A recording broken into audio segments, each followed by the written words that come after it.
you would call good at all if they appear unethical, unfair, or undemocratic. And after the last decade or so, we all know a bit about that, don't we? The last government presided over a deregulated financial sector and enhancement of market freedoms which were unparalleled in Labour history. Some in this room might have expected this to have been the major reason for its defeat, but I don't think the evidence bears this out.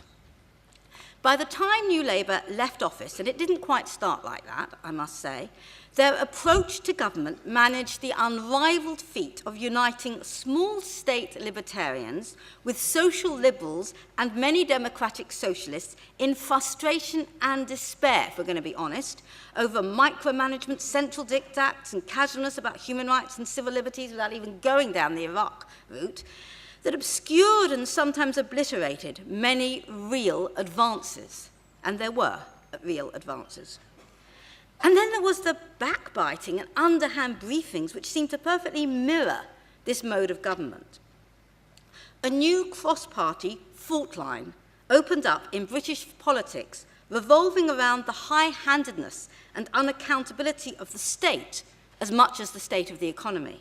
It was this coalescing of erstwhile opposing forces that changed the mood music, which provided the overture to the Clegg-Cameron nuptials. It opened the door for the new coalition government to present their shared anti-statist agenda as one of freedom for the citizen, even when this is camouflage for freedom for the market. How? Because, as Neil has memorably said, whilst New Labour trusted the market and trusted the state, it never appeared to trust the people, to trust us, did it? And so the search for the good society began, predating the big society by several years, by the way. Of course, the idea, or at least a variant of it, is not entirely new, Neil won't mind me saying. Long before it was a 1970s sitcom, Aristotle developed a vision of the good life available to all, provided you weren't a slave or a woman, of course. Marx's idea of the good life was one where it is possible to hunt in the morning, fish in the afternoon, and rear cattle in the evening, not entirely gender-friendly either. For the Nobel Prize winner Amartya Sen, a just society is one made up of individuals with the capability to choose and construct good lives. Now, of course, a good life is not the same as a good society, and most of us, unless we happen to be cattle herders or philosophers or bankers maybe, need a good society to lead a good life. But I think you get the point. There is no consensus on what the good life is, let alone the good society. That's why I think Neil is absolutely right, by the way, to say in his foreword to Robin Wilson and John Bloomfield's very interesting Good Society publication, hot off the press, that "the" should wither away, like the state in Marxist terms, and be replaced by a good society. As Neil said, history is littered with the dire fallout of rigid blueprints. My good society would be one where the dreams and optimism of youth are not crushed by middle-aged managerialism, where price competitiveness and productivity,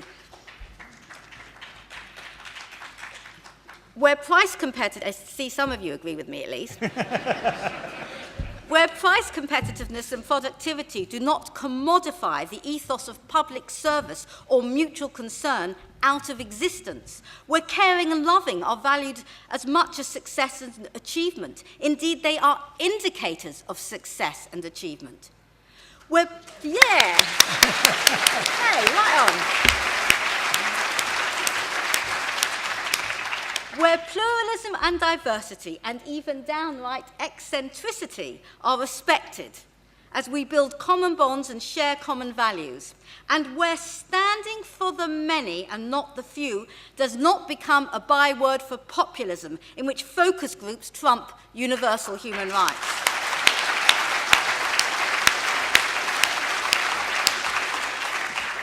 It would certainly not be a society where we're intensely relaxed about a cleaner on the minimum wage working 8 years to earn what a banker gets in a month's bonus.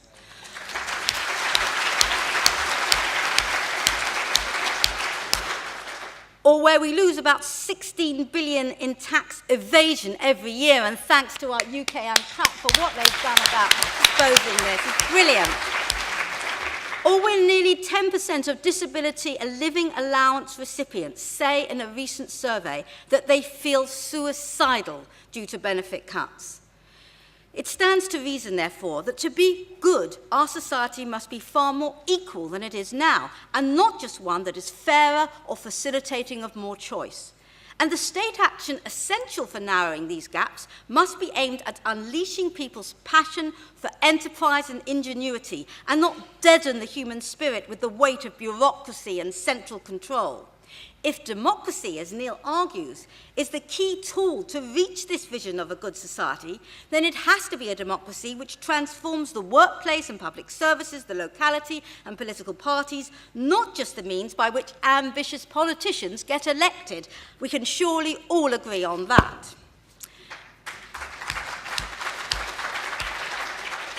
But if more equality and democracy are what we want and need, why this phrase, a good society? What does it signify? What does it add?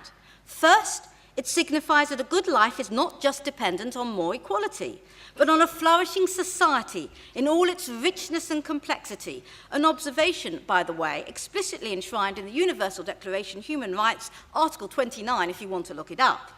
And that whilst an enabling state is an essential guarantor of certain rights, goods and freedoms, it's a means to an end and not an end in itself. For let's be honest, there's a strong tradition on the left which has never really seen the problem with the state, provided it's in the right or rather left hands. A good society would recognise, as Ed Miliband has said, though not quite just now, that the state itself can have vested interests and would provide the kinds of checks and balances that are in the Human Rights Act, which the Eurosceptic libertarian right are hell-bent on overturning. Second, the word good is just as important, if more ambiguous, as the term society. For Woody Allen, there are two types of people in the world, good and bad. The good sleep better, but the bad seem to enjoy the waking hours more. A good society is surely one where we'd all enjoy a bit more sleep if we want to. Our time-pressured lives will be replaced by a more balanced and restful one. But good implies ethical, not just fun and happiness. Maurice Glassman, I don't know whether he's here in the audience yet, the guru of so-called Blue Labour, argues that the Labour Party in particular is rooted in a politics of reciprocal and mutually supporting relationships which sustain an ethical life, and it is to this tradition of common action for the common good that we must return if we're to build the good society. He's surely right that in the ruthless pursuit of modernisation and globalisation there's much we've lost, particularly in terms of traditional and enriching relationships, and much that is unsustainable in a burning world, I would add. But I really get blue when the pursuit of justice and liberty are dismissed by the same quarter as abstract and remote. Sure, these are distant ideas to some people and not relevant to their lives as they experience, and not words they may use, but as we're witnessing daily, these are also the cries of the oppressed and downtrodden throughout the world as they have been down the ages. Solidarity, yes, but solidarity built through the pursuit of liberty, equality and justice. Are these values not part of the very heritage that Blue Labour asks us to remember? Are they not what drove the Levellers, the Chartists, the Suffragettes and modern equalities movements? Do we not hear their echo in the tweet from Tahrir Square that we stand for justice, or on the Tunisian Revolution's banners proclaiming dignity and freedom? Nearer to home, this is what a disabled friend of mine wrote to me recently. I'm glad the market is free because the price we pay is our freedom. Disabled people's freedom and dignity, which we fought so hard for, will erode over the next few years, she wrote, taking us right back to where we began, when we were not free, and our human rights relied on whether charitable handout would come our way. Oh, sorry, I forgot, she said. The big society, that makes it all right then. The real challenge for us builders of the good society is that which has bedeviled movement after movement, which started with such good intentions and high hopes. how to build a society based on a synthesis of liberty, equality, and solidarity, or mutual and reciprocal responsibilities, if Ed prefers that, provided it's not always the ones with the least who are the most responsible and one with the most that seem to get off the easiest.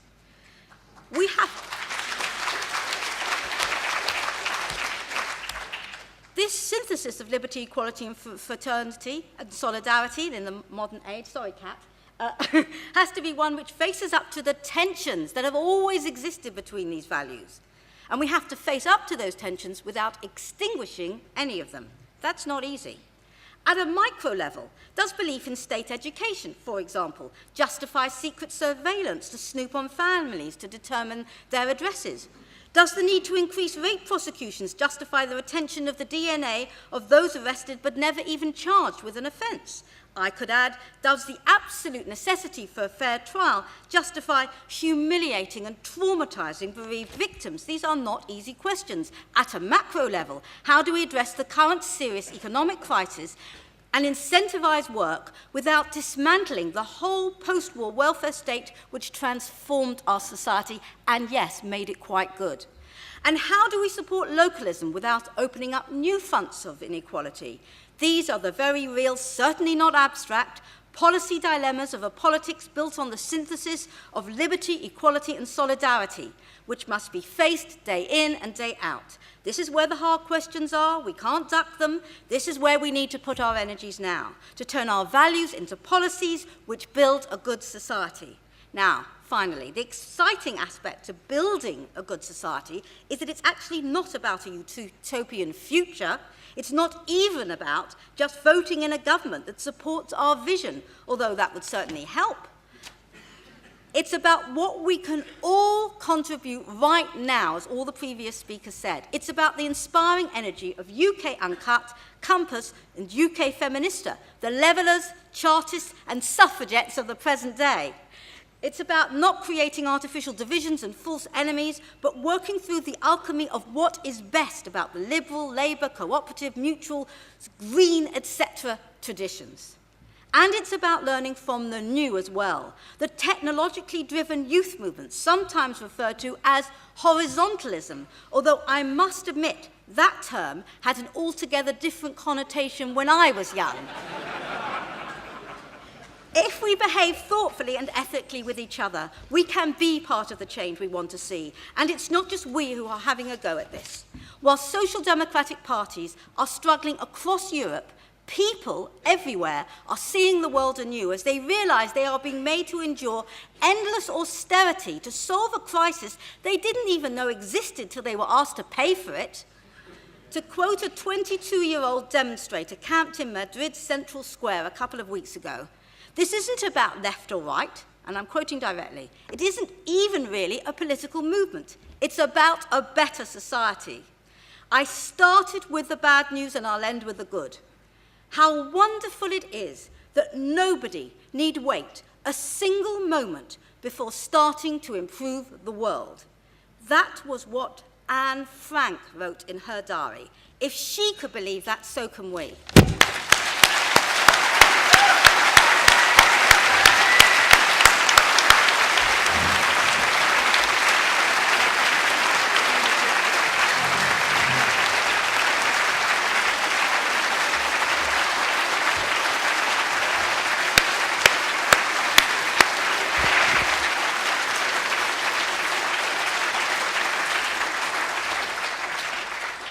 You may not have been able to see it, but that was Francesca Klug standing behind the podium, providing that fantastic speech. Thank you, Francesca. In a few weeks' time, we'll start the process of electing a new management committee for Compass. I don't know if I'll be elected, so just in case, and this seems to be the fashion, this is the speech I would have made if I'd won. Let me say, first of all, there were two things wrong with that other speech that never was, that was read out to his wife in the car. The first is that he read it out to his wife in the car. My wife...